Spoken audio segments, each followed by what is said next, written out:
1 கோடி எருமலை அடைகாத்த நெருப்புன்னு என் தலைவனை சொல்லுவான். அந்த நெருப்பு உமிழ்ந்து இருக்கிற துகள்கள் இங்க கூடியிருக்கிறவெல்லாம் பத்த வச்சு எரிச்சு விட்டு போயிட்டே இருப்பான்.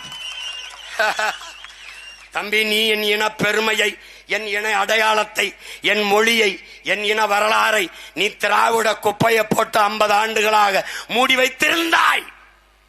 பிரபாகரன் என்னும் பெருநெருப்பை கொண்டு வந்து அவன் பிள்ளை சீமான் பத்த வச்சு திராவிட குப்பையை எரித்துட்டாண்டா. தமிழ் தேசிய அரசியல் தீ பற்றி எரியுது தமிழன் நெருங்கு. என்னை எதிர்கொள்ள முடியல. வாங்க அப்பாவும் மகன் இங்க வந்து பேசு. நான் இந்த தெருவில் பேசுறேன், அந்த தெருவில் பேசுங்க. அதை பற்றி விழுப்புரத்தில் பேசுறது, திண்டிவனத்தில் பேசுறது, அந்த வேலையெல்லாம் இங்க வரணும், இங்க வரணும்.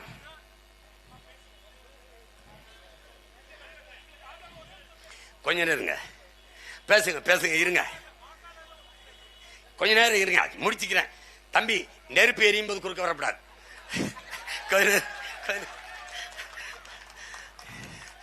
இருங்க இருங்க,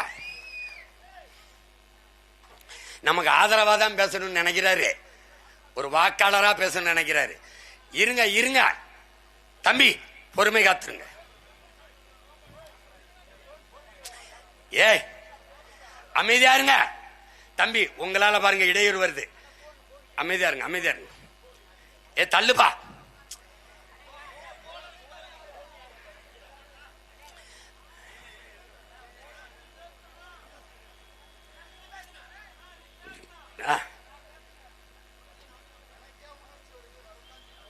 உட்காரு உட்காரு.